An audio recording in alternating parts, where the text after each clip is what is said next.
tal? Muy buenas tardes, bienvenidas, bienvenidos. Muchísimas gracias por su asistencia, por su interés en este taller UDC de septiembre. En verdad, siendo lunes por la tarde, sabemos que no es muy fácil para muchos de ustedes y les agradecemos por eso doblemente su asistencia y puntualidad. Y bien, pues empecemos a platicar, más que sí, he preparado algunos temas y puntuales que podamos ver, pero sobre todo me gustaría que compartiéramos experiencias, vivencias, etcétera.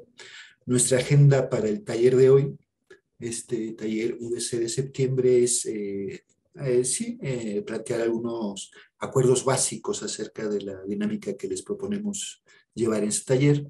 Después abordaremos conceptos claves para abordar la perspectiva de género y revelar las violencias y poderes que nos permite ver este enfoque. Así que hablaremos sobre el género en particular, el concepto de género y el concepto de estereotipos. En un tercer momento nos centraremos en las violencias, en los diferentes tipos de violencias por su visibilidad, sobre todo. Después hablaremos de el poder que entendemos por el poder y finalmente, bueno, abriremos a preguntas, debates, comentarios. Me acompaña, quiero presentar a la maestra Citlali Cárdenas, que me acompaña, va a estar atenta al chat, cualquier intervención que quieran hacer por el chat, pues la maestra Citlali me lo compartirá por si se me escapa a mí alguna de sus aportaciones. Y es importante esto de las aportaciones porque sí les queremos proponer como parte de los acuerdos básicos que participen.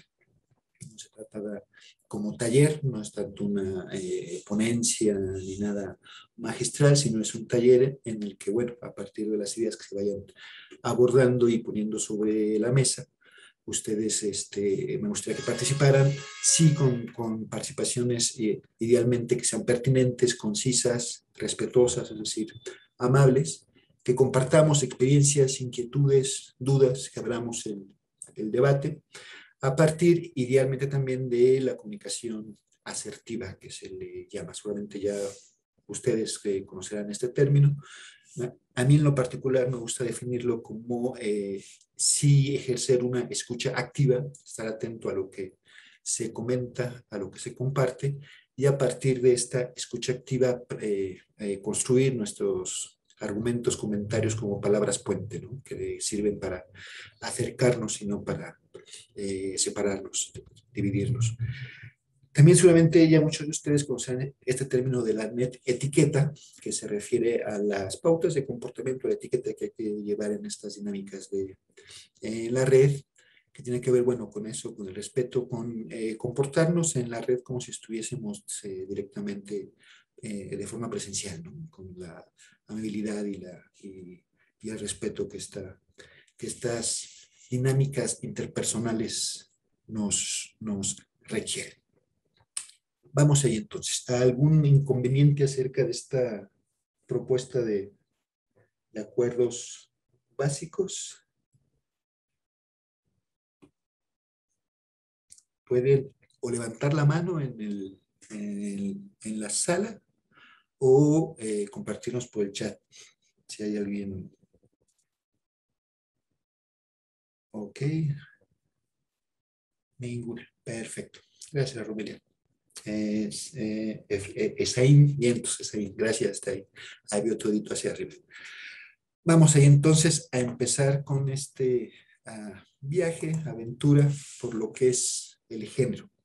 Y para ello les quisiera proponer una actividad, ya que están de acuerdo en valga la redundancia, los acuerdos previos, vamos a empezar participando. Y para eso les propongo una actividad que se llama ET.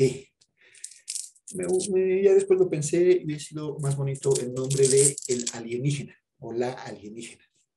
Digamos que esta es una actividad que he hecho durante mucho tiempo y es un poco para explorar nuestras nociones previas. Digamos que me voy a poner un disfraz de alienígena. Ahí estamos. A ver cómo se ve. Un poquito. Ahí está. Va. Digamos que soy un alienígena que viene de un planeta extraño y muy lejano. Y les comento que desde hace mucho tiempo, desde nuestro planeta, que es un planeta además en la que solo se ha conquistado y si la civilización más avanzada son flores, por lo que nuestra reproducción es, perdón, ahora sí, por esporas, es como nos reproducimos, por esporas. Entonces, bueno, desde hace mucho tiempo hemos estado observando este planetica Tierra y hemos visto y escuchado que se habla mucho de hombres por aquí, mujeres por allá. La pregunta que les lanzo y que me gustaría que me contestaran como alienígena que soy para poder llevar y hacer un reporte para mi planeta de donde vengo, es qué es eso de ser hombre y qué es ser mujer. No tanto lo que ustedes piensen, sino lo que se dice por ahí, lo que la gente dice por ahí, lo que se cuenta por ahí. Y para eso les proponemos una actividad a partir de unos enlaces en los que puedan responder a estas preguntas que ya ha empezado a compartir la maestra Citlali por el chat. El primer enlace es para responder a la pregunta, ¿qué es ser un hombre de verdad? Verán que al momento de abrir este enlace les aparecerán 3 recuadritos de texto para dar respuesta a esta pregunta. ¿Qué es ser un hombre de verdad? Insisto, no lo que ustedes crean, piensan, sino lo que se dice, lo que se cuenta. Igual les va a aparecer algo parecido cuando den clic en el segundo enlace acerca de qué es una auténtica mujer. Les aparecerá una pantalla como esta para que incorporen 3 palabras, 3 conceptos, 3 categorías de frases cortas acerca de lo que se dice por ahí, de lo que se cuenta que es un hombre de verdad y una auténtica mujer. Por favor, si nos hacen el favor de ingresar y dar respuesta a estas 2 preguntas.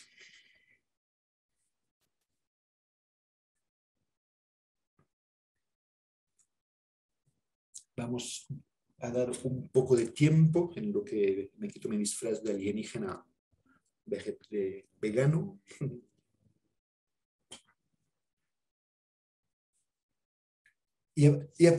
Porque a partir de sus respuestas se van a generar unas nubes de palabras que nos permiten explorar las nociones previas de quienes nos encontramos aquí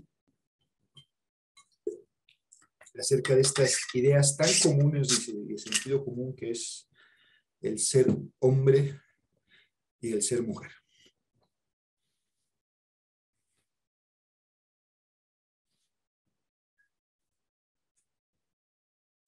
Ya han respondido, incorporado sus...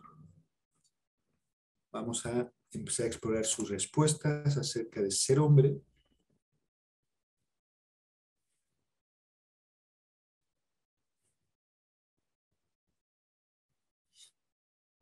Ahí empiezan a generarse esta nubecita de palabras. Y si vamos a la respuesta de qué es ser mujer,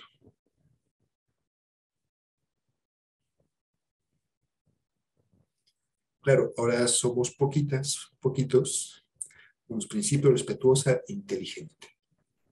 Como vayan incorporando respuestas, sigan generando más compleja esta nube. Somos pocos, es reducida la muestra, pero sí nos permite darnos una idea de lo que se piensa, lo que se... Vamos a ver esto para acá, para nuestro... Aquí nos estorba menos. Ok. ¿Qué es esto de ser mujer y ser hombre? Esta es la encuesta. Lo social fue, miren, en tiempo real cómo se van generando. Ser vivo que razona, cuerpo fuerte, los hombres no lloran, caballeroso, no llora nuevamente, respetuoso. Y sobre mujer, sexo débil, protector a la familia, feminidad, inteligente. de buenos principios, ama de casa, sexo débil. Muy bien. Bueno, esta es una excelente muestra de qué es lo que circula por ahí en sentido común del ser hombre y el ser mujer. Ok. Les voy a presentar una parecida nube de palabras. No, es el anterior, perdón. Ok. Haciendo este mismo ejercicio con algunos docentes de educación básica de este país, estamos hablando de maestros de primaria y de secundaria, el tipo de nubes que han aparecido son estas. A ver si se genera bien. Ok. Ahí está. Capacidades, valor, fuerte, masculino, valiente, caballeroso, responsable, como verán, muy similar a la que con una pequeña muestra de quienes estamos ahora aquí presentes, se repiten las pautas, los conceptos, las categorías sobre qué es ser mujer. Sensible, femenina, respetuosa. No he encontrado en ninguna de estas nubes, por lo menos que llame la atención, ninguna referencia a las diferencias biológicas, es decir, a lo que nos distingue anatómicamente. Y lo que pasa es que efectivamente, en términos de lo que se piensa que somos, y ya hablando directamente de los estereotipos, suelen repetirse con algunas variaciones y algunos conceptos que son, que aparecen tanto en la idea de ser mujer y en la idea de ser hombre, suele repetirse esta pauta, estos estereotipos acerca de los valores, las actitudes que predominan en un género y en otro. Y hablamos de eso, hablamos de género. Por eso hacía referencia a que comúnmente cuando se plantea esta pregunta de qué es ser hombre y ser mujer, surgen espontáneamente los estereotipos de género que traemos todas y todos dentro. ¿Y a qué nos remiten estos estereotipos? Justamente a esta visión sexista en la que el mundo lo interpretamos a través de la asignación de papeles, actitudes, comportamientos, características, competencias, espacios distintos, según la distinción biológica del sexo. Entonces, cuando hablamos de estas pautas, estas actitudes, comportamientos diferenciados, estamos hablando del género como una construcción estereotipada. Y hablando ya directamente a este concepto de género, como buen concepto, tiene su historia, no es lo mismo que entendemos ahora por género, a lo que hacemos ahora, referencia con género, a lo que se hacía, por ejemplo, a mediados del siglo pasado, en la que solo nos remitía a las diferentes clases de nombres según femenino, masculino, género. Algún maestro en letras o algún interesado en la literatura conocerá este tipo de marcadores que se usan normalmente en el lenguaje, ¿no? Masculino, femenino, neutro. Ahora bien, desde mediados del siglo pasado y fundamentalmente finales del 20, principios del 21, se consolida la idea de género como esta construcción en la amplia gama de las ciencias sociales, antropología, sociología, psicología, etcétera, como esta construcción histórica, como conjunto de atributos que las sociedades establecen y asignan como propias de mujeres y hombres a partir de la observación de las diferencias biológicas sexuales, es decir, a partir del sexo. De repente me gusta usar esta metáfora. Bueno, sí, esta cierta metáfora, si fuese nuestra cadena de ADN, de hecho el 88 o 90% lo compartimos con la mosca vinagrera, decía un psicólogo clínico, muy divertido. El resto lo compartimos con los primates, primates superiores, bueno, mamíferos, primates superiores, y lo que nos distingue en cuanto a tener órganos sexuales masculinos o femeninos es el pedacito de un gen, o sea, hace una cosa así. Pero a partir de esa pequeña diferencia biológica, construimos mundos distintos, construimos ideas de lo que es ser hombre, de lo que es ser mujer, y claro, como buenas construcciones, son cuestiones que aprendemos, que no nacemos siendo hombres, no nacemos siendo mujeres. Muchas de ustedes conocerán la famosa frase de Simone de Beauvoir, en el sentido en que no se nace mujer, sino que se hace una mujer. Lo mismo pasa con los hombres, no nacemos hombres, se nos construye como hombres, aprendemos a ser hombres, a partir, claro, de esta construcción colectiva que nos atraviesa, que atravesamos y que nos atraviesa en términos psicológicos, sociales, culturales, y al ser una construcción histórica, cambia con el paso del tiempo y varía según las distintas culturas y las condiciones sociales concretas. No es lo mismo ser mujer de la clase alta, acomodada de la corte del siglo XVIII isabelino, a ser una mujer inglesa contemporánea o a ser una mujer africana en la actualidad, dependiendo de la clase, de la raza, bueno, de la racialización que se hace de las diferentes pertenencias, etc. Entonces, asumamos, la idea es que esta perspectiva de género, esta tomar conciencia de género, usar lo que a mí me encanta traer también por acá, las gafas violeta, nos abre la posibilidad de ver de forma distinta, de interpretar de forma distinta los complejos fenómenos sociales. La idea del género va en contra del determinismo biológico, este paradigma científico que defiende el carácter natural, es decir, que lo traemos en la sangre, las diferencias entre mujeres y hombres. De hecho, en diferentes entornos, en diferentes pueblos, culturas, grupos, no hay solo dos géneros. Tenemos diferentes ejemplos. Aquí mismo en Oaxaca están los mushes. En algunos pueblos nativos americanos se habla de berlaches. Hay hijas en la India, shanits en Omán. Y, por ejemplo, respecto a los berlaches en algunos pueblos nativos americanos, para las familias en las que nacía un berlache, se identificaba un berlache, era todo un honor, porque se asumía que estos personajes eran capaces de comunicar, de tender puentes entre el mundo masculino y el mundo femenino. Entonces eran personajes reconocidos por los grupos como estos intermediarios entre los mundos distintos.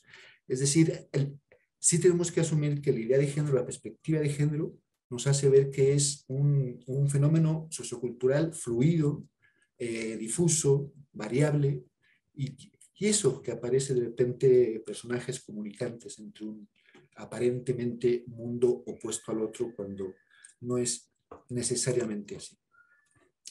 Algunas distinciones, precisiones que es entonces les quiero invitar a tener en cuenta. Es que es distinto entonces cuando hablamos de identidad de género, que es una autoascripción. Yo me adscribo, primero se me adscribe, pero después en este proceso de apropiación de la adscripción es algo justo de lo que me apropio, entre lo masculino, lo femenino y cada vez más en el medio el no binario, que es distinta a la orientación sexual, que tiene que ver con la atracción sexoafectiva, que puedo ser heterosexual, homosexual o estar dentro de la amplia gama que va de lo bi a lo asexual. Cada vez hay más personas que se autoadscriben como asexuales, que no sienten ninguna atracción sexoafectiva por ningún otro sexo, del sexo propiamente ya biológico, como rasgo biológico corporal del que hablábamos con nuestra cadena de ADN y esta pequeña diferencia en este gen XY, que incluso a veces aparece como XXY. Entonces, ahí hablamos de una intersexualidad en donde no está ni biológicamente bien definido el sexo de esta personita. Tener claras estas distinciones sí Es más complejo, mucho más complejo, pero sí enriquece nuestra perspectiva del mundo y nuestra posibilidad de relacionarnos, para empezar, con nosotros mismos. Por ejemplo, fue muy famoso este caso muy sonado, seguramente algunas de ustedes lo conocieron, de esta chica que no quiere ser identificada como compañera, cuando un compañero suyo se refiere a ella como compañera. Ella reacciona, bueno, él reacciona y dice: soy tu compañere. ¿Ustedes qué opinan? Una pequeña pausa para escucharles. ¿Qué opinan de esta reacción? ¿Qué opinan de esta diversidad de nuevas categorías que estamos siendo, a veces participando como espectadores, pero también de repente se nos cuelan por todos lados y tenemos que tomar precisiones? ¿Cómo se referirían a ustedes a alguien que se asume como no binario? Híjole, Les escucho.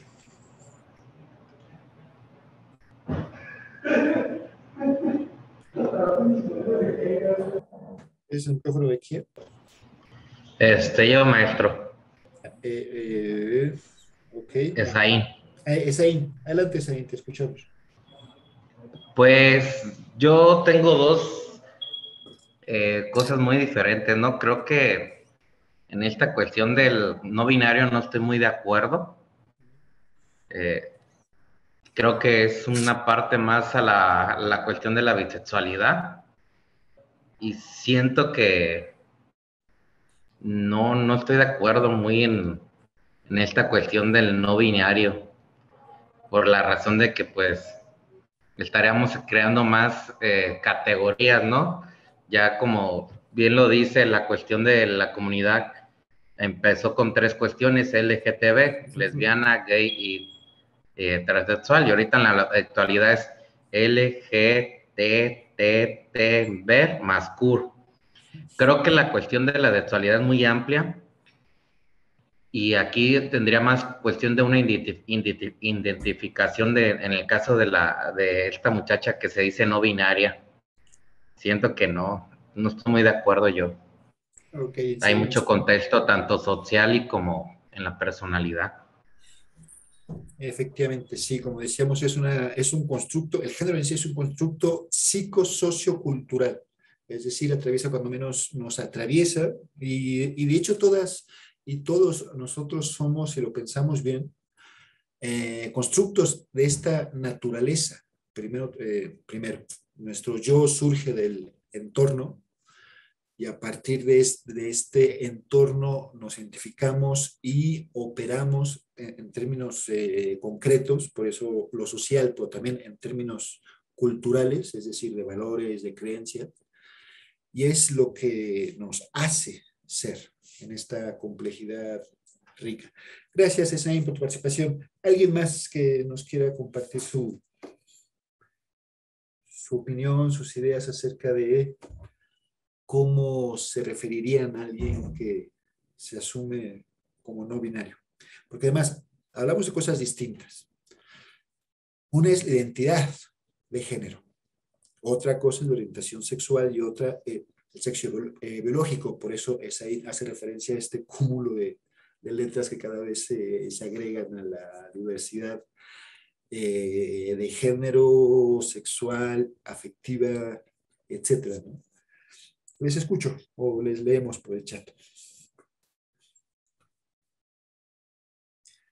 Nos dice Romelia: creo que es importante el respeto y la tolerancia. Los tiempos van modificándose y tenemos que adaptarnos a los nuevos cambios que la sociedad se van presentando. Gracias, Romelia, por tu participación. ¿Alguien más? Aquí estamos.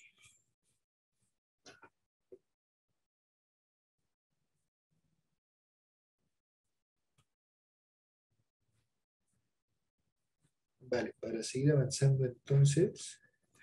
De hecho,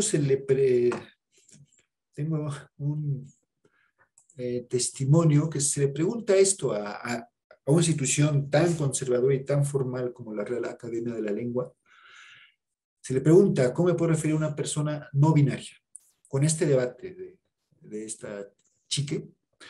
Y la respuesta de la RAE es contundente. Le recomendamos que pregunte a dicha persona cómo desea ser tratada.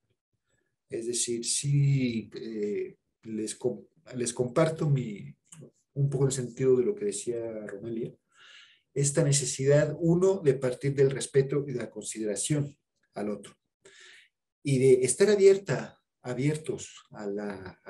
y abiertos a la complejidad y a la fluidez de los tiempos, a las dinámicas de reivindicaciones que cada vez se hacen más presentes en un mundo que hasta hace poco solo era azul y rosa.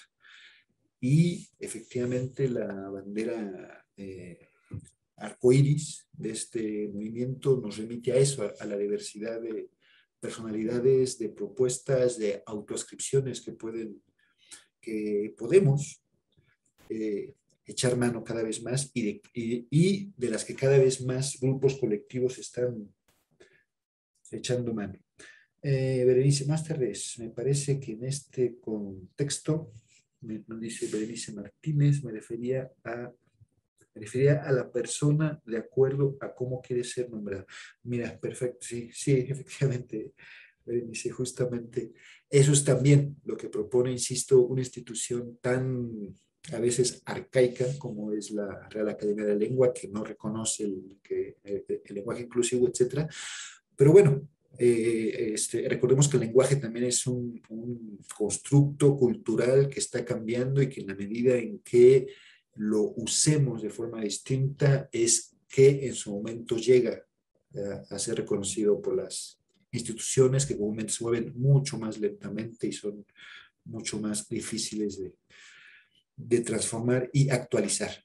Y depende de los grupos, las colectividades, las sociedades que esto suceda.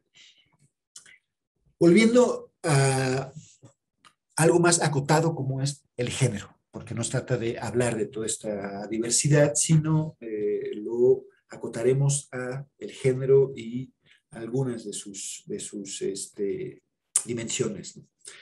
Entonces, cuando vemos el mundo dividido entre solo hombres y solo mujeres, y los hombres, los verdaderos hombres son fuertes, valientes, proveedores, y las auténticas mujeres son sensibles, son preocupadas por los cuidados, las únicas capaces de bla, bla, bla, bla. Estamos hablando de estereotipos, es decir, de percepciones exageradas, de percepciones simplificadas, que a partir de un rasgo, como ya lo veíamos, se generaliza a los grupos.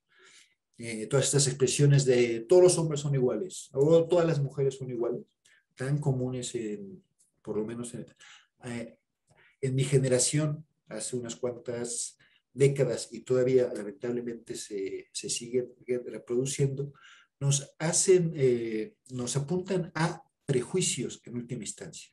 Antes de acercarme, conocer, preguntar, establecer un diálogo con esta persona, como ya la he encasillado fácilmente en alguna de las dos opciones, ya prejuzgo cuáles van a ser sus cualidades, sus habilidades, etcétera, etcétera. Entonces, sí, todo estereotipo limita nuestra capacidad de conocimiento de les, otros, porque encasilla nuestra mente.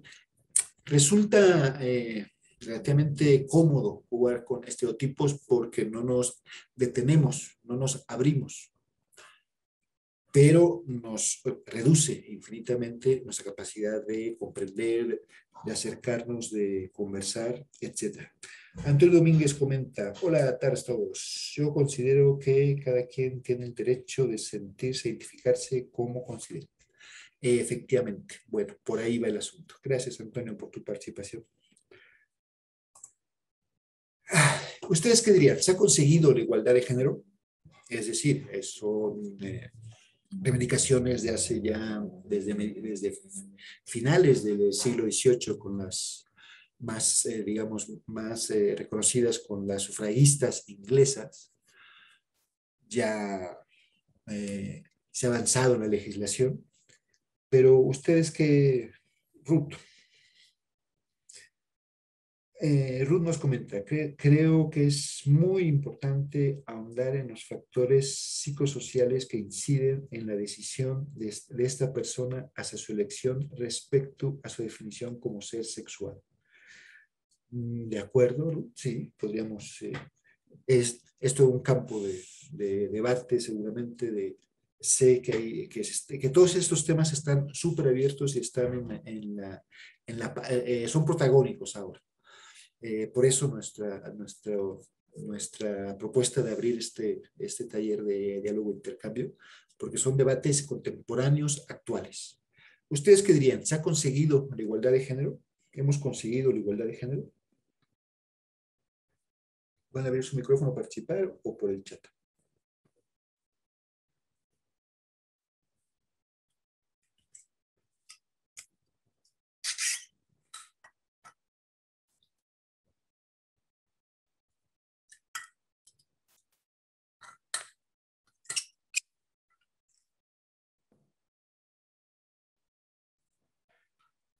¿Nadie se anima?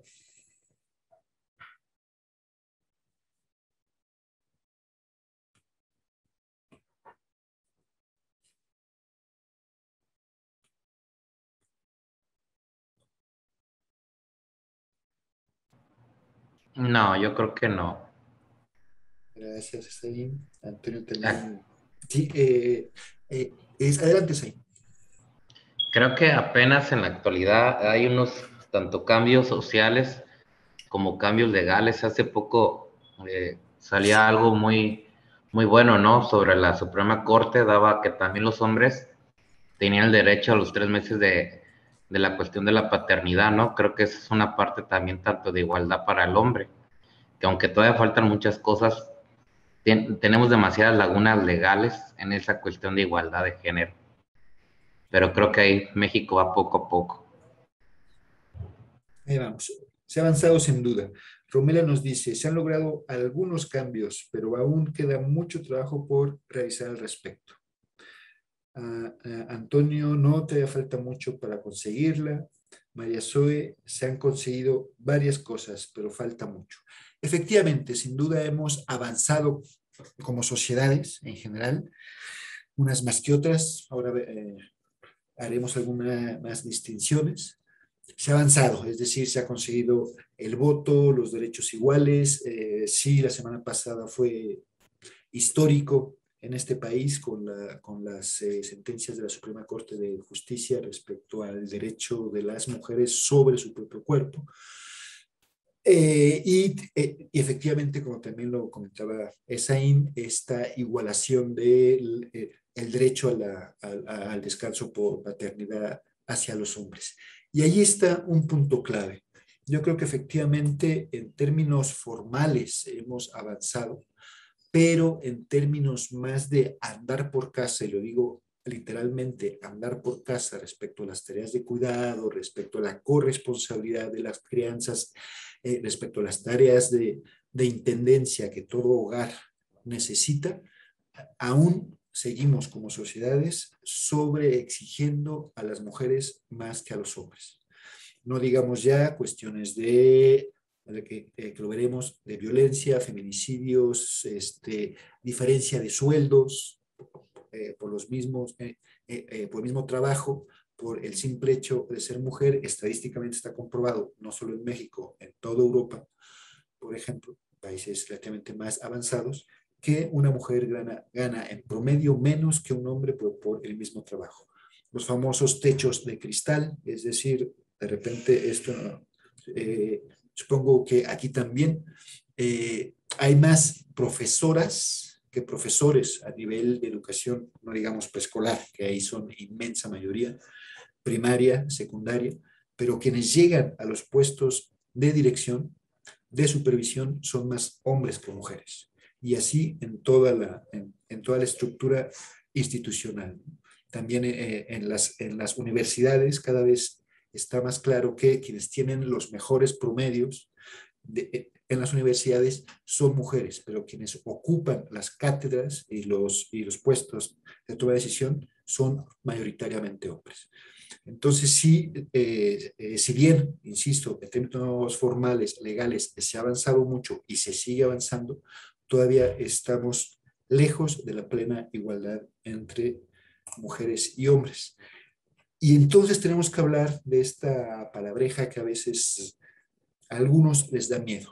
Tenemos que hablar del orden patriarcal, de este sistema estratificado de género, de predominio masculino y de subordinación femenina, en donde sí hay una predominancia, protagonismo masculino y hay una estructural subordinación en términos colectivos de las mujeres. Una autora como Alicia Puleo, cuando se refiere al orden patriarcal, distingue dos tipos. Este sistema estratificado de género de predominio masculino y subordinación femenina distingue por un lado los patriarcados de coerción, en los que se mantienen unas normas muy rígidas en cuanto a los papeles de mujeres y hombres, y desobedecerlas puede acarrear incluso la muerte.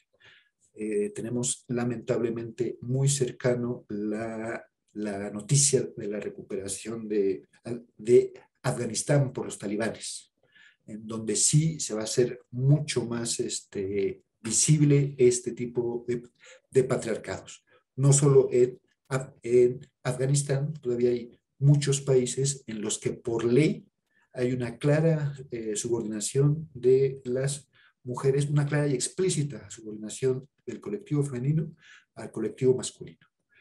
Pero ese no es el único tipo de patriarcado que hay. Más cercano a nosotros, Alicia Puleo define el patriarcado de consentimiento, los patriarcados de consentimiento, en donde sobre una igualdad formal legal se incita a estos roles sexistas mediante imágenes atractivas y poderosas reproducidas en forma masiva. Los famosos estereotipos con los que se nos bombardea constantemente a fin de que nos los apropiemos, los hagamos parte de nuestra identidad, de nuestras creencias, de nuestra cultura y los sigamos reproduciendo. También otra autora periodista, Nulia Varela, nos habla de cómo cambia la historia según la veamos desde la historia oficial escrita por los triunfadores, por los vencedores, en este caso por los hombres, y esa historia alternativa que surge cuando los vemos con los ojos de las mujeres, con las miradas de las mujeres, y asumimos incluso a las mujeres, les damos su protagonismo a las mujeres. Recordemos que hablamos del 50% de la población. Si hay un colectivo que ha sido oprimido durante la mayor parte de nuestra historia como humanidad, es el colectivo femenino, son las mujeres. Por ejemplo, esta antropóloga, Alejandra Kollontai, escribe un librito que se llama La mujer en el desarrollo, ya allá por inicios del siglo pasado, en donde nos plantea una reinterpretación de nuestros comienzos.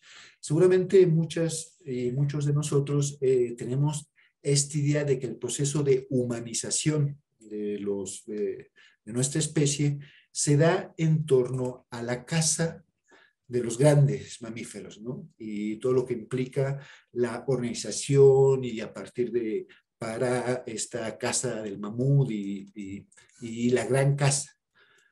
Y es a partir de ahí que se impulsan diferentes procesos civilizatorios como el lenguaje y entonces la domesticación de los animales, etc. Efectivamente, dice Kollontai, este es uno de los procesos civilizatorios que bien pudo haberse dado en las grandes zonas de las estepas euroasiático-africanas, en donde hay un claro dominio de la naturaleza por la fuerza, hay un predominio del cazador y del guerrero, y hay toda una construcción cosmogónica a partir de dioses celestes, masculinos, uránicos, de fuerza. Pero paralelamente a este proceso civilizatorio no fue el único. Kollontai plantea que paralelamente se da un proceso civilizatorio en torno a las aldeas agrícolas indiferenciadas, en donde sí hay un papel mucho más protagónico de las mujeres. Debido a estas tareas de cuidado que deben hacer al momento ya muy cerca del parto, y después del parto al dar a luz y tener que criar además en grupos de mujeres que coinciden, criar a los pequeños, se da un proceso de observación del entorno, de más detallada observación del entorno, de las plantas que van creciendo, bajo qué dinámicas. Entonces, en estas aldeas agrícolas indiferenciadas, hay un más claro conocimiento de la naturaleza debido a estas tareas de cuidado y la observación que permite, que facilitan, donde sí hay un predominio de mujeres que bien pudieron ser las primeras campesinas, las primeras curanderas, las que domestican las plantas. Y sí tenemos en muchas cosmovisiones antiguas deidades, una amplia presencia de deidades femeninas. Pensemos, por ejemplo, en la dualidad de Osis e Isis en el Antiguo Egipto. Pensemos en la dualidad como en Mesoamérica. El principio creador era se me olvidó. Pero todos los principios creadores eran Ometeotl. El principio creador, autocreador de sí mismo era Ometeotl.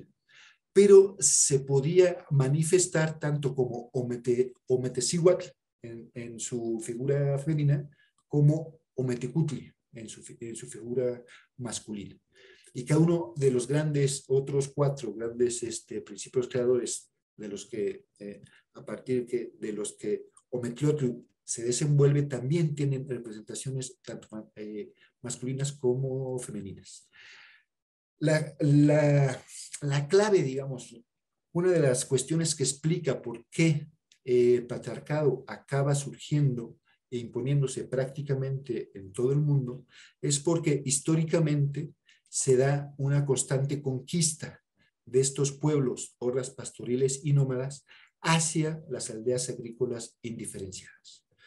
Y tenemos 1, 2, 3, 4, 5, 6 puntos en donde se establece por primera vez la agricultura, pero prácticamente por lo menos los 4 del continente euroasiático africano, hay una conquista por parte de estas hordas pastoriles nómadas hacia estas aldeas agrícolas indiferenciadas, y por lo tanto hay una apropiación de estos conocimientos de las mujeres, subordinación de este colectivo a los hombres. Eso también explicaría de alguna manera, en términos de nuestra memoria profunda, memoria histórica, la invención de las brujas. Todas las películas en donde hay una mujer poderosa, con conocimientos, con capacidades extraordinarias, es malísima. Es una bruja y hay que quemarla. Y históricamente, insisto, con una visión de largo alcance, nos da cuenta de esta apropiación de los conocimientos generados por las mujeres a favor de los colectivos masculinos. Pero bueno, esto es algunos podrían pensar, esto es una antigüedad. Estamos hablando de los orígenes, qué ha pasado con la Ilustración, qué ha pasado con el racionalismo, que implicó la gran evolución ya no de los dioses, sino a favor de la razón misma. Pues bien, otra escritora como Cristina Molina Petit habla de la dialéctica feminista de la Ilustración, en la que efectivamente el feminismo era uno de los... Hay quien plantea que el feminismo es la radicalidad de la Ilustración y del racionalismo. ¿Por qué? Si nos detenemos en algunos, una breve muestra de los grandes autores de la Ilustración, como John Locke, vemos cómo una y otra vez los principios que se plantean para el gobierno civil, para el mundo público, no hay una continuidad con la sociedad familiar, ¿no? Por ejemplo, Locke dice que siendo iguales, independientes, nadie puede dañar al otro en su vida, salud, libertad y posesiones. Genial, va. Pero inmediatamente establece en la sociedad familiar, siendo necesario que el derecho de decidir en último término, es decir, de gobernar, esté colocado en una sola persona, va a parar naturalmente al hombre como más capaz y más fuerte. Es decir, hay una desposesión de la mujer por su naturaleza.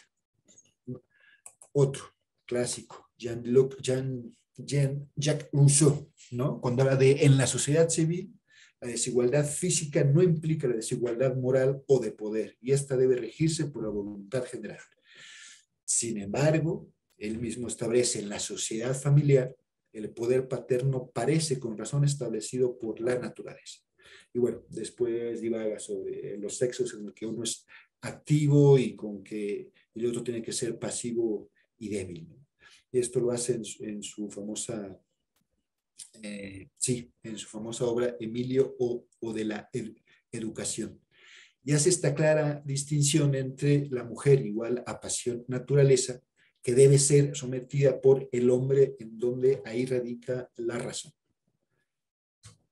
Alguien que intenta romper con esta lógica, pero que acaba también reproduciéndola, es John Stuart Mills, quien sí establece que se puede afirmar sin escrúpulos que ninguna otra clase de seres dependientes ha tenido un carácter tan enteramente distorsionado de sus naturalezas proporciones por las relaciones con sus dueños. Es decir, sí apuesta por una igualdad de derechos. Sin embargo, reproduce, hombre de su tiempo, reproduce de que, bueno, la gran ocupación de la mujer debe ser la de embellecer la vida, cultivar las facultades del cuerpo y mente por el gusto de hacerlo y para aquellos que la rodean. Se le categoriza como feminismo liberal, pero sin dejar de ver a la mujer como natural sostén doméstico, ¿no? Sí puede, igual tiene más capacidades que el hombre, se le ha deformado, pero eso no quita que sea la responsable del espacio doméstico. Es con estos dos argumentos de los clásicos del racionalismo y de la ilustración que se va construyendo a partir del siglo XVIII una separación radical entre lo público y lo privado. Es decir, entre el mundo social, civil, productivo, del espacio de lo público, de lo político, en donde rigen la razón, la ciudadanía, la igualdad, pues donde los protagonistas son hombres a quienes se nos construye como seres para sí mismos, que nos autogobernamos, y un espacio completamente escindido y distinto que incluso a veces ni se ve, que es el espacio privado, el espacio de lo doméstico. Espacio privado donde domina el hombre. Y es de lo doméstico, es el mundo personal, íntimo, reproductivo, donde rige la pasión, la naturaleza. Montesquieu lo define como el refugio fantasmagórico de lo originario. Y claro, todos los debates políticos de lo civil, tanto liberales como marxistas clásicos, enfocan exclusivamente a este espacio del mundo social, civil, de lo político, ¿no? Productivo de lo político.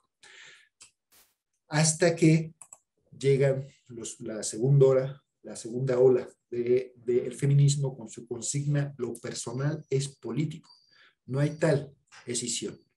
¿Por qué? Porque gracias a este mundo doméstico y el trabajo no remunerado, no reconocido, invisibilizado de las mujeres, es posible que exista el espacio político, porque es en lo doméstico donde se resuelven, se solucionan las necesidades cotidianas, a partir, claro, de múltiples jornadas, no solo con la irrupción de las mujeres en los empleos públicos, no se descargan del trabajo doméstico. Entonces, por eso se habla de las dobles o triples jornadas de las mujeres. Y viceversa también, es desde el mundo político, desde el mundo civil y productivo, en donde se dictan tanto leyes como políticas, como ¿sí? Estatus, como se establece la división del trabajo, sexual del trabajo, que afecta a lo doméstico. Entonces, esta consigna de que lo personal es político nos hace posible ver esta interacción entre lo público y lo doméstico, más que lo privado. Esta es una propuesta, bueno, sí, una revelación muy esquemática. Ya se ha planteado el espacio comunitario, por ejemplo, otras dimensiones, pero sí quisiera subrayar esta ruptura que hace el racionalismo y la ilustración entre lo público y lo privado para los hombres, es decir, lo doméstico, para encerrar e invisibilizar a las mujeres en este espacio doméstico. Y cómo es indispensable que los hombres nos replantemos nuestra vinculación con lo doméstico para realmente impulsar la igualdad de oportunidades y la corresponsabilidad entre mundos de hombres y mujeres. Si bien esta es la reproducción, digamos, histórica, veamos cómo se reproduce en términos más cotidianos este patriarcado. Les traigo este pequeño vídeo, dura menos de 2 minutos, si mal no recuerdo. Vamos a escucharlo y lo comentamos.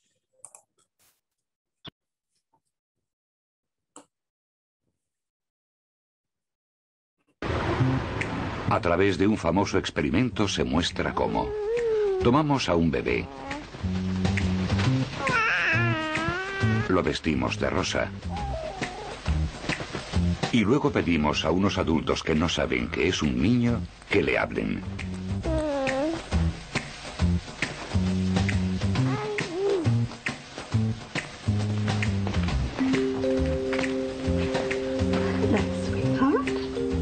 I can tell that you're a little girl, and I bet you're very nice to your mummy, and I think that you're going to be very beautiful as well. Is wearing pink a beautiful thing for you? If that makes me think you're a girl. It's a beautiful big girl. Yes. And pretty little face you've got there. Oh, oh, oh.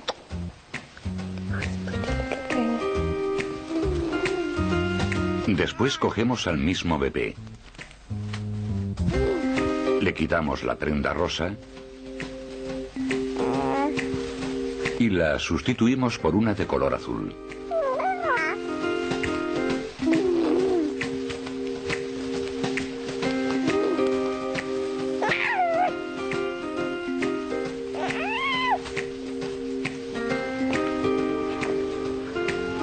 Must be a boy, because you're wearing blue. You're a little boy, I think. Huh? Oh, look at that. Look how strong you are. Whee! Hey, you're big, aren't you? Look at you. You're like a little wrestler with your big hands and your strong little body. Oh, you're a very strong boy. What you going to be when you grow up, eh? I think you're going to be a policeman. What are you going to be? Are you going to be a little dancer? Be a beautician or maybe even an actress because you're very, very beautiful. I think you're going to be a big football player. I think that probably as a temper. Pero no solo influyen las palabras que oye el bebé, sino también la forma de tratarlos. A las niñas se las acuna y se les habla más. A los niños se los sostiene de pie y se los maneja de forma más brusca. Y todos los días, una y otra vez, los bebés oyen que les llaman niña o niño. Little boy. Big girl. Lovely boy, aren't you? There's a good girl. Strong boy, aren't you? Now, put you down. ¿El resultado? Tan pronto pueden hablar, los niños saben ya a qué sexo pertenecen.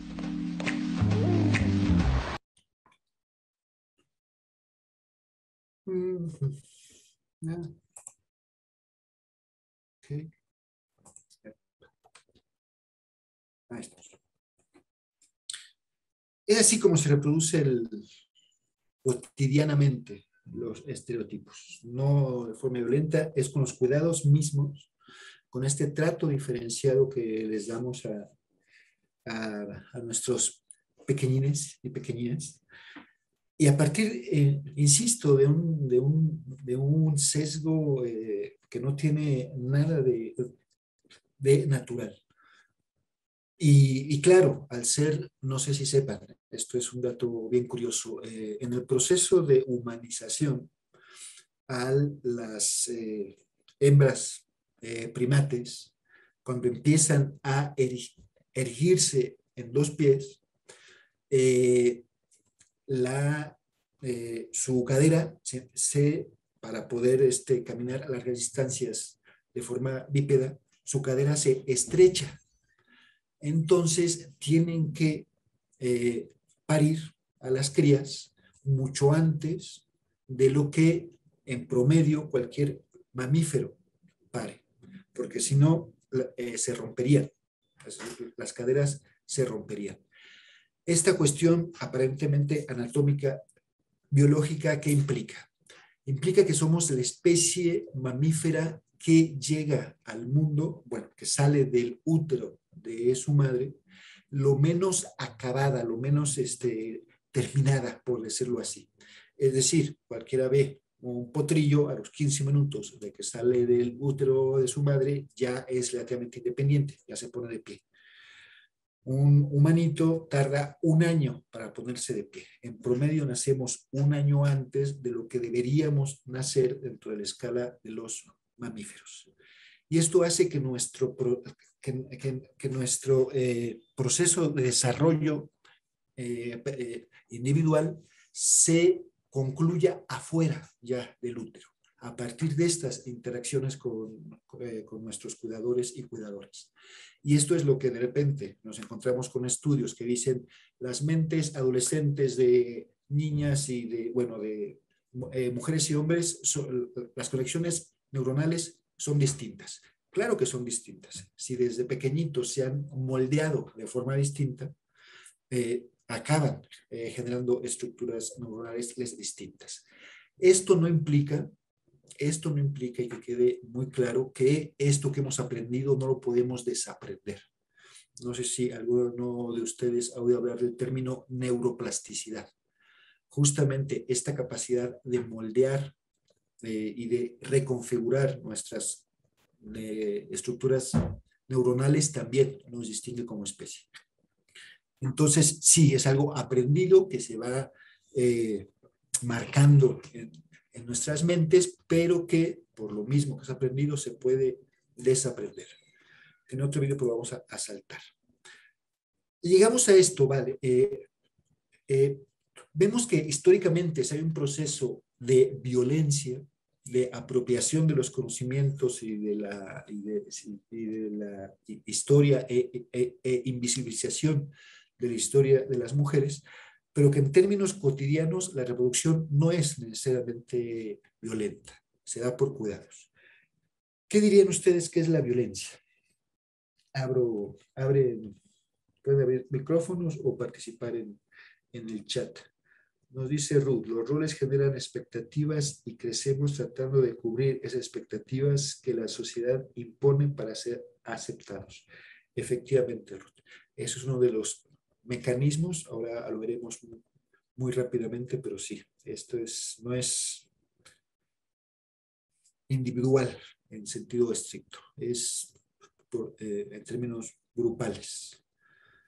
¿Qué dirían que es la violencia? Lo primero que se les ocurra. Cuando hablamos de violencia, ¿en qué pensamos?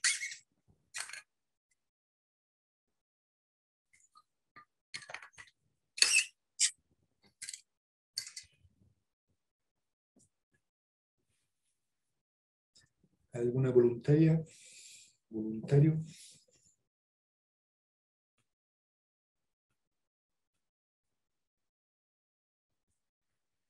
Romelia, una de las fuerzas para conseguir un fin, especialmente para dominar a alguien o imponer algo. Gracias, María Zoe. Que es el daño que se hace a la persona, ya sea física, psicológica y económica.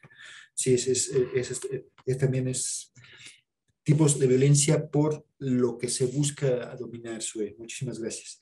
En términos generales, sí, efectivamente, ya desde a mediados del siglo pasado, nuevamente, apelo a este diccionario de la Academia Española de 1943, se define en términos muy generales como la fuerza con que a algunos se le obliga a hacer lo que no quiere por medios a que no puede resistir. Lo que nos invita a hacernos una segunda pregunta que creo que resulta interesante. ¿Toda agresión es violencia? ¿Ustedes qué dirían?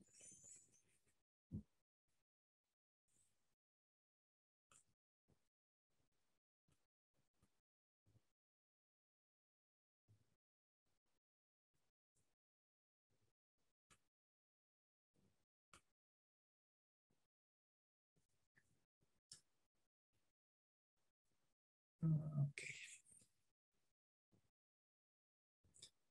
Hay quien distingue entre agresión y violencia. ¿Por qué? Porque también, como parte de nuestra herencia biológica, tenemos una, como toda especie, para sobrevivir, como toda especie para sobrevivir, ante una amenaza, al momento de sentirse amenazado, responde, o huye, o trata de responder a esa amenaza. Eso es lo que, digamos, es la agresión sí viene en nuestra configuración neurobiológica y la compartimos con todas las especies y es una estrategia de sobrevivencia. La violencia, en cambio, no. La violencia es, por un lado, no es natural, no somos naturalmente violentos. Es intencional, busca dominar, busca controlar y en ese sentido va dirigida a alguien o a algo, comúnmente a alguien. Comúnmente se presenta en aumento, cada vez primero es una mala palabra, después es un golpe cercano, después es un golpe directo. Y es sin duda es un abuso de poder. Veamos cómo aprendemos. Si asumimos que no somos por naturaleza violentos, pero aprendemos, ergo, la violencia, ¿cómo es que aprendemos la violencia? Seguramente lo conocen porque es muy, muy famoso, circulado mucho por las redes. It looks like rain again today. Dark clouds gather and fill the sky. Don't know how to talk to you, just know how to say goodbye. Have you actually got a driver's license? I don't think so. Go back where you came from. Learn to speak English. Go back where you came from.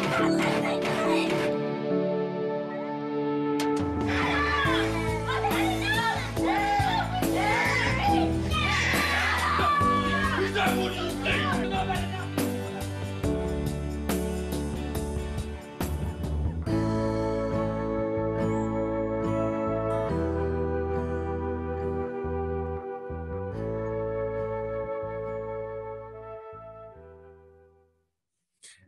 Children see, children do. Lo que los críos ven, los críos se reproducen, hacen, ¿no?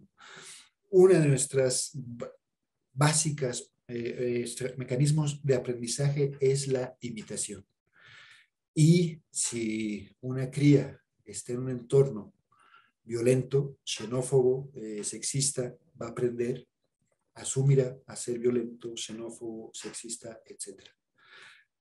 Tenemos que tener mucho cuidado en nuestro hacer cotidiano frente a, como modelos, estamos constantemente sirviendo como modelos a las generaciones más jóvenes en el terreno en el que nos movamos.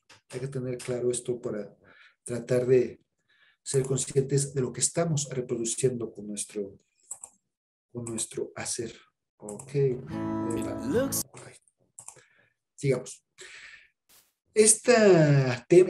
El gran tema de la violencia de género, de hecho, surge entre finales del siglo pasado, como de la violencia contra la mujer. En la primera cumbre de Beijing de 79, se define como todo acto de violencia basado en la pertenencia al sexo femenino que tenga o pueda tener como resultado daño o sufrimiento físico, sexual o psicológico para la mujer, así como las amenazas de tales actos.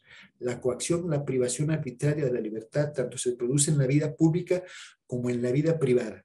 Esto de la vida pública o en la vida privada se impulsa. Todas estas aperturas, todos estos reconocimientos de hechos que hasta ese momento no se han reconocido es por impulso claro de los colectivos, en este caso feministas, de mujeres, en las que hacen evidente que la violencia no solo se limita a lo público o antes hablaba de violencia doméstica, ¿no? Entonces, la propuesta de la ONU en su momento para definir la violencia contra las mujeres es sin distinción de en dónde se produce. Ya hacia principios de este siglo se le redefine como violencia de género, con la que se trabaja actualmente en muchas de las asociaciones de derechos humanos internacionales, y es, en síntesis, aquella violencia que se dirige a individuos o grupos sobre la base de su sexo o género. Ha habido y seguirá habiendo evoluciones de estos conceptos, son conceptos abiertos y que tienen que irse adaptando a las demandas y reivindicaciones de los colectivos que se sienten excluidos o invisibilizados. Si bien, como decía Romelia, si mal no recuerdo, hay una tipología de la violencia por el ámbito al que busca dominar, y entonces hablamos de violencia psicológica, de violencia sexual, de violencia económica, etcétera, se me hace para este taller más interesante hablar de los tipos de violencia por su visibilidad, en donde la metáfora del iceberg se me hace muy ilustrativa, porque efectivamente la violencia más visible es la que aparece de repente en los medios de comunicación, ¿no? Que los asesinatos, feminicidios, las agresiones físicas, las violaciones, el abuso sexual, las amenazas, gritar, insultar, incluso un poco, ya no tan visibles, pero también son formas de violencia explícita, el humillar, las desvalorizaciones, el ignorar, los desprecios, los chantajes emocionales, el culpabilizar a las víctimas, constantemente se hace esto.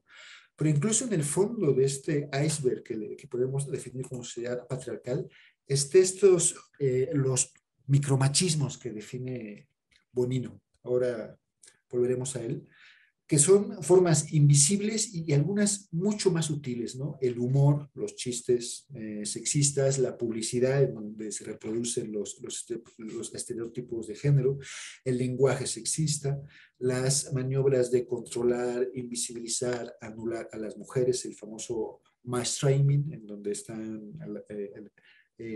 los hombres nos creemos con la posibilidad de explicarles a las mujeres qué hacer con esto, con aquello, ¿no? En resumen, como bien decíamos, creo que lo comentaba, no me acuerdo, ok. El género es una construcción social e histórica que asigna efectivamente roles a mujeres y a hombres independientemente de las capacidades individuales y que los asigna para que se asuman como naturales, como reales, como que nos viene por sangre, por defecto. Dicta comportamientos esperados y expectativas sociales de género y efectivamente aquellas que se diferencian las reprueba por transgredir la norma, por cuestionar el mandato. No es algo que se reproduzca por un solo medio, si nos ponemos las gafas violeta, veremos que estas identidades de género estereotipadas se reproducen por diversos agentes, desde el lenguaje, la familia, la escuela, los medios de comunicación, no digamos, y dentro de cada uno de estos agentes por muy distintos mecanismos, ¿no? Desde la invisibilización, la subordinación, la cosificación, los contenidos, el lenguaje, la invisibilización, los juguetes, ¿no? Digamos, los cuentos tradicionales, las películas, las series de televisión, etcétera, etcétera, etcétera. Es esta reproducción del patriarcado por consentimiento que necesita reproducirse en diversos espacios, idealmente en la mayoría de los espacios, por la mayor cantidad de mecanismos posibles para reproducirse sin ser necesariamente explícitamente violento. De hecho, hay quien dice el mejor controlador es el que no necesita darle un golpe a su mujer, porque con sus mecanismos sutiles de control, de recursos, de contactos, etcétera, la tiene donde la quiere detener. También un dato interesante, en Europa del Norte, estamos hablando de Noruega, Suiza, etcétera, de estos países aparentemente ya muy desarrollados, con políticas a favor de la igualdad muy consolidadas, hay una alta tasa de violencia contra las mujeres, de violencia intrafamiliar, de violencia doméstica, para acotarla a las relaciones de pareja, mucho mayor que, por ejemplo, en el sur de Europa, España e Italia, donde uno diría, bueno, ¿qué pasa, no? Los españoles, los italianos no son tan machos como los holandeses, son menos machos que los holandeses y los suecos. El problema es, son fenómenos que se han estudiado. El problema es que en los países del norte de Europa, las mujeres tienen mucho más posibilidades de ser autónomas económicamente. Y es ahí donde estallan las crisis de violencia machista. Mientras una mujer no cuente con las posibilidades de romper con su pareja y ser autónoma, va a estar sometida a los mandatos de su pareja sin que ésta necesite golpearla. Si una mujer tiene las posibilidades de ser autónoma y le plantea a su pareja, vamos, ya no te quiero ver, es más fácil que en esta idea de la superioridad el hombre entre en crisis y la golpe. No sé si me explico, pero bueno, es algo de lo que se ha estudiado mucho también en las sociedades aparentemente desarrolladas. Ahora bien, ¿de qué hemos estado hablando cuando hablamos de violencia, de género, de construcción de espacios distintos, etcétera? En una palabra, ¿de qué dirían que hemos estado hablando? Les escucho, les leo.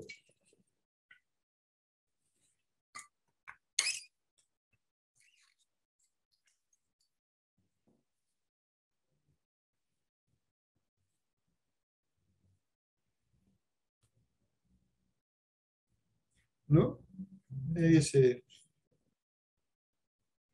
Si pudiesen resumir todo esto en una palabra, ¿cuál sería?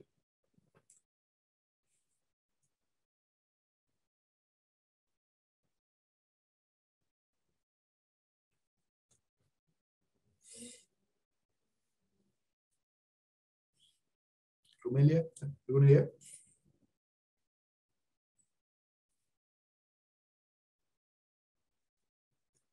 María.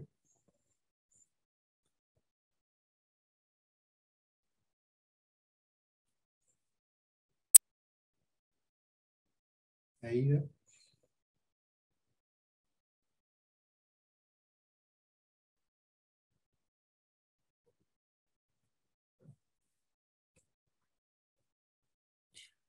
De acuerdo, las veo y oigo muy calladas. Vamos a avanzar. Estamos hablando de poder.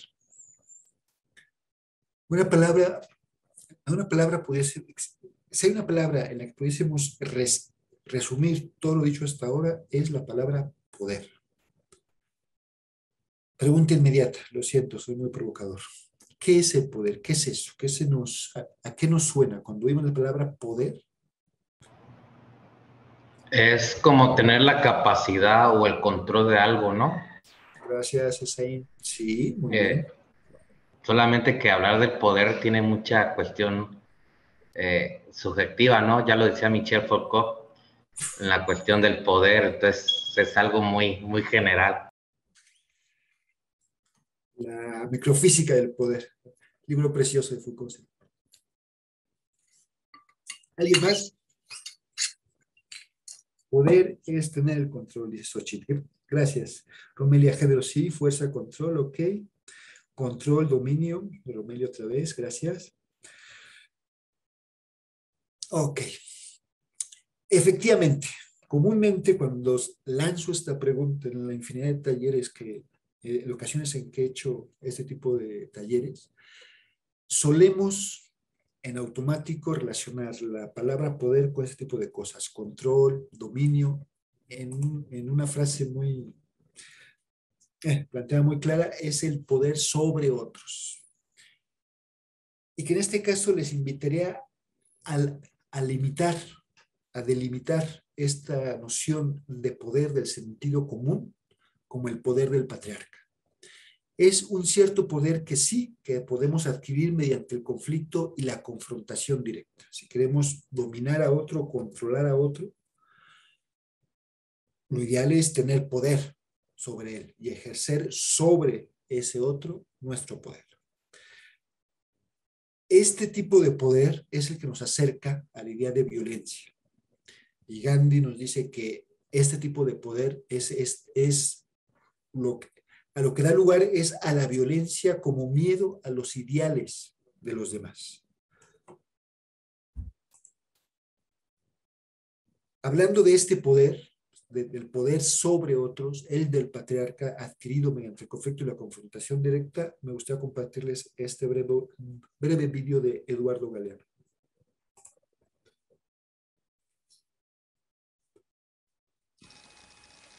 Hay criminales que proclaman, tan campantes, la maté porque era mía. Así nomás, como si fuera cosa de sentido común y justo de toda justicia el derecho de propiedad privada que hace al hombre dueño de la mujer. Pero ninguno, ni el más macho de los supermachos tiene la valentía de confesar: la maté por miedo. Porque, al fin y al cabo, el miedo de la mujer a la violencia del hombre es el espejo del miedo del hombre a la mujer sin miedo. Hay criminales.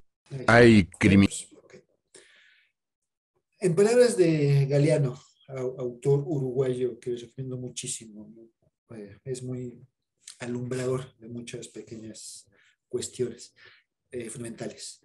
En sus palabras, la violencia machista es el miedo del hombre a la mujer sin miedo. Esta idea del poder sobre otros es de donde surge esta idea de necesidad de dominar al otro, porque en última instancia le tengo miedo.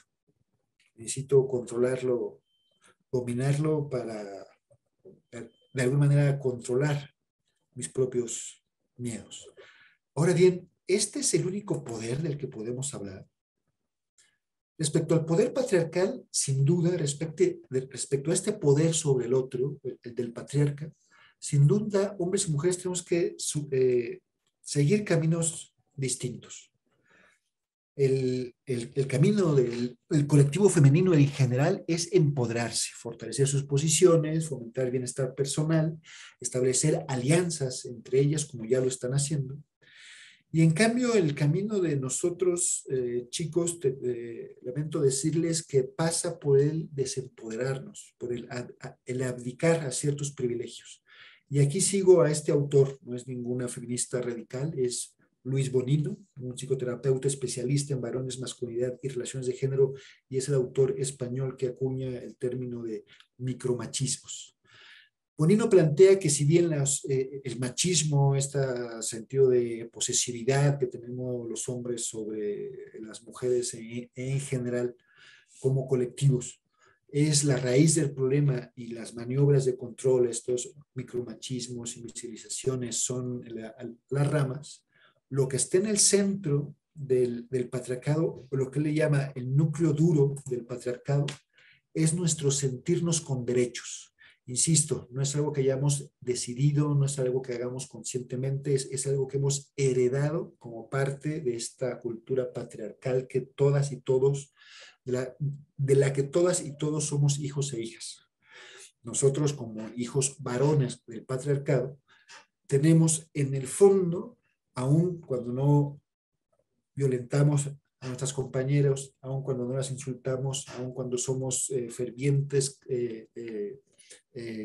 militantes a favor de la igualdad, tenemos en el fondo este núcleo duro de sentirnos con derecho a tener y priorizar proyecto personal, a ser centros de referencia y tener la razón, a la libertad en el uso de espacios y tiempos, el derecho a no hacer, a llegar a la casa doméstica, a sentarnos y que nos sirvan, el derecho a disponer de tiempos y espacios y energías de las mujeres sin reciprocidad, el derecho a quedar impunes vía justificaciones y exculpaciones propias y del lector. Esto es lo que Bonino define como el núcleo duro del patriarcado que nos atraviesa a los hombres por haber sido construidos como hombres en una sociedad patriarcal. Y él dice que es indispensable que incorporemos como colectivo masculino la ética del límite. Es decir, no todo se puede. Hay cosas que son injustas por principio. Esto respecto a desmontar el poder patriarcal, este poder sobre otros. Pero este es el único poder con el que contamos realmente. Vamos a hacer un muy breve repaso ya por el tiempo de otros poderes. Si bien el sentido común nos dice que el poder es el dominio, el control, tenemos, además de ese poder sobre otras, tenemos el poder interior, nuestro poder personal sobre nosotros mismos, que ejercemos por concienciación, crecimiento de autoestima, confianza individual y organizacional. Tenemos también el poder para hacer cosas, para hacer algo a partir de las relaciones próximas que adquirimos por aprendizaje, desarrollo de capacidades, habilidades y cualidades de liderazgo y a favor del apoyo mutuo. Y tenemos también el gran poder con, ¿no? El participativo, el colectivo, el que podemos adquirir mediante la movilización social, la construcción de alianzas, las coaliciones, redes. Veamos brevemente cada uno de estos. Respecto al poder personal sobre mí mismo, hablamos de inteligencia emocional, fundamentalmente. Ya todas y todos habrán oído de este término, es bastante socorrido últimamente, y que tiene que ver con, claro, con la autoestima, con la autoevaluación, la autoaceptación, el autorrespeto, el autoconocimiento, el autoconcepto. Este es nuestras cualidades de empoderamiento interior para nosotros, hacia nosotros mismos, ¿no?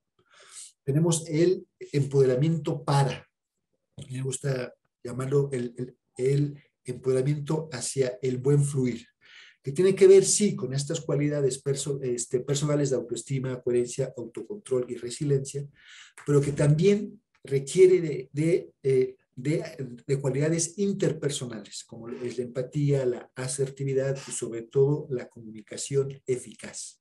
En general se reconocen como habilidades sociales con las que no nacemos, también aprendemos. Si nuestro entorno nos facilita el aprendizaje de estas cualidades, las adquiriremos más fácilmente. Si no, hay un momento en el que tenemos que asumirlas como responsabilidad personal y ponernos a la tarea de aprender a emitir conductas eficaces que nos ayuden a mantener relaciones interpersonales satisfactorias y a procurar que las demás personas respeten nuestros derechos y no nos impidan lograr nuestros objetivos. Particularmente importante en este nivel de empoderamiento es la comunicación afectiva, eficaz, perdón. Por lo que me detendré muy brevemente a manera de regalo de un pequeñito llavero con las 7 llaves de la comunicación eficaz. 1, fundamental, escoger momento y lugar oportuno. Es decir, cuántos problemas nos evitaríamos si ejerciésemos cotidianamente y pudiésemos comunicarnos constante y cotidianamente, eficazmente en nuestras interacciones personales, laborales, etc. Uno, tenerlo claro, escoger momento y lugar oportuno. No todo una fiesta donde hay para comunicarse más bien complicado, mejor esperar otro momento. Saber escuchar, lo que decíamos al principio, ejercer la escucha activa. Hay quien dice que nos enseñan a hablar, nos enseñan a escribir, pero no nos enseñan a escuchar. Y de repente estamos escuchando no para entender al otro, sino ya pensando en lo que le vamos a responder. Entonces, el saber escuchar implica detener este diálogo interior que constantemente está haciéndonos ruido en la cabeza y hacer un ejercicio de escucha activa para ver qué es lo que realmente me quiere decir el otro, no solo con lo que me dice, sino también con su lenguaje corporal, que esa es otra de las llaves, si mal no recuerdo. Esto es fundamental también, abordar hechos y actos, no naturalezas o intenciones. Es que tú eres, no, a ver, aquí hace rato dijiste esto, actuaste así. No eres, no es, seguramente tú piensas que, no, a ver, vamos a abordar hechos y actos. No interpretemos naturalezas e intenciones porque eso genera muchísimo ruido en la comunicación. Cuidar, ya lo comentaba, la comunicación no verbal, más del 80% de lo que comunicamos de cara a cara, ahora más bien yo con mi comunicación no verbal, es eso, es comunicación no verbal. Apenas el 15-20% de lo que comunicamos es en términos de lo que decimos. Dosificar, abordar temas uno a uno. Eso también es, cualquiera que haya tenido una pequeña discusión de pareja de pareja en general, o incluso entre familiares, de repente empezamos abordando un tema, o empezamos, el diálogo abordando un tema, no lo cerramos, no concluimos y ya pasamos a otro y abrimos ese otro y sin concluir ninguno de los dos ya abrimos un tercero. Hay que tener cuidado con eso porque al final del aparente diálogo acabamos más frustrados que habiendo resuelto nada. Acotar, ser específicos, no generalizar, tiene que ver con el anterior de abordar hechos y actos, no naturalezas o intenciones, es decir, evitar los siempre y los nunca. Es que tú nunca me haces caso, es que tú siempre, quién sabe qué. No, a ver, este caso puntual en el que te dije algo y parece que no me escuchaste, ¿no? Más acotado el asunto.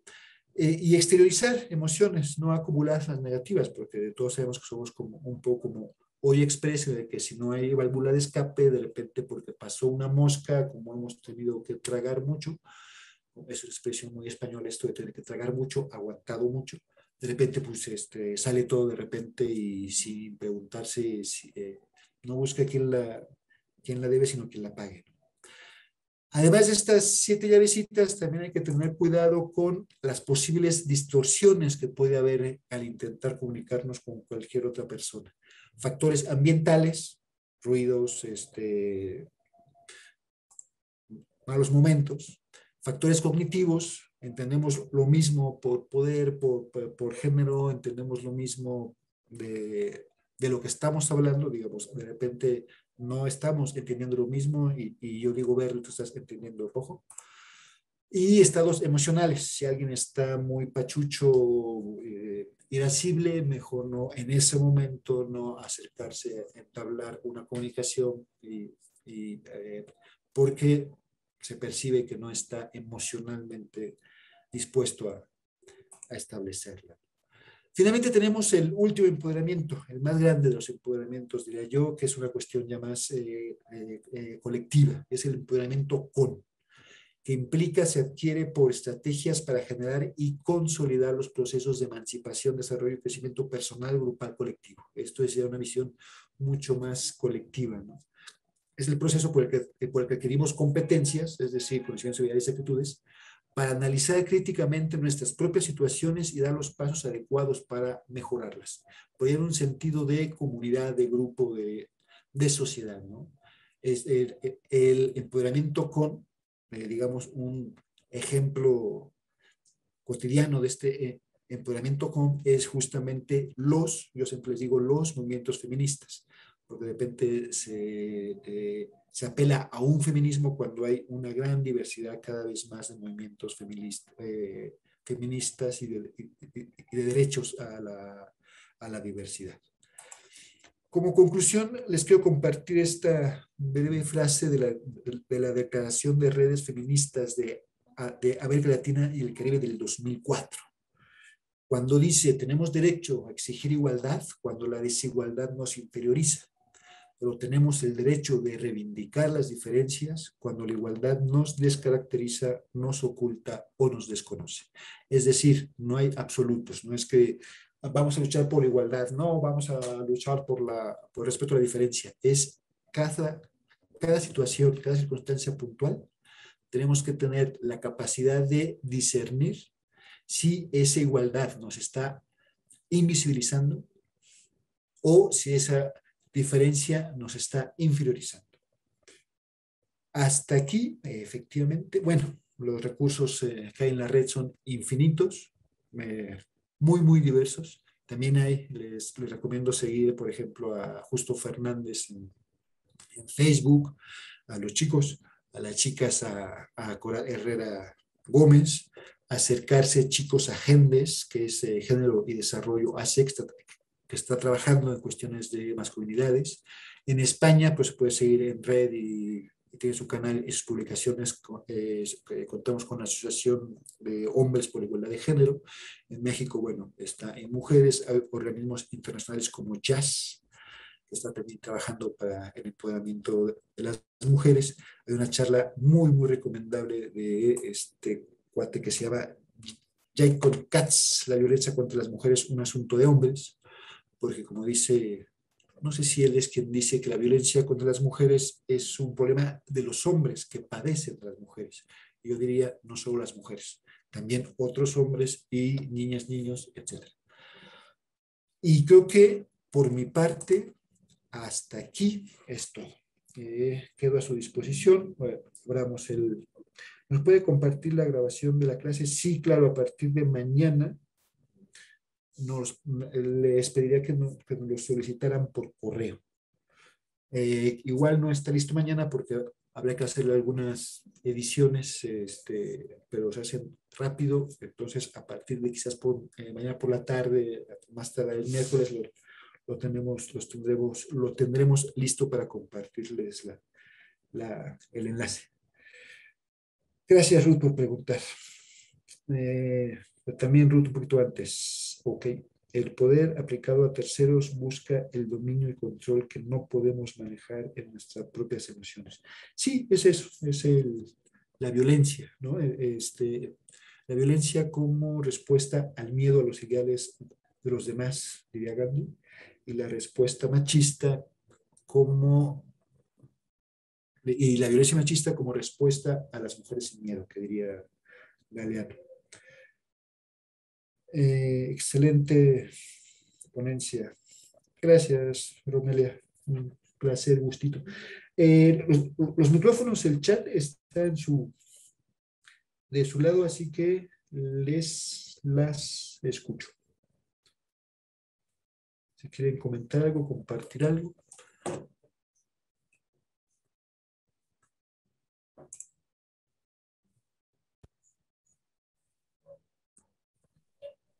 Solamente darle las gracias, maestro. Muchas gracias por su taller, muy interesante.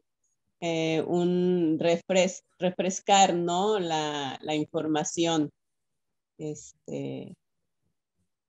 y aumentarla también. Muchas gracias. Gracias a ti, Ruth, por tu presencia y a todas, Esaín y Antonio también por la suya. Dice Saín, muchas gracias. Xochitl, al comentar, Aida.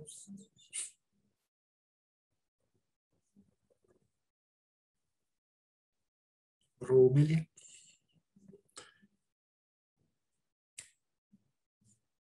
Bueno, si no hay comentarios, preguntas, sí se hizo un poquito más larga de lo planeado. Les agradezco muchísimo su presencia. Gracias, Itlali, por el apoyo. Y ya saben por dónde nos pueden contactar. Insisto, a partir de mañana por la tarde tendremos el enlace a esta charla para quien le interese profundizar en algunos temas. Y bueno, pues muchísimas gracias otra vez. Que tengan una excelente semana, ahora que inician, que no les sea muy pesada, y seguimos en contacto para cualquier cosa. ¿De acuerdo? Gracias, maestro. Gracias, Ruth. Buenas tardes. Buenas tardes.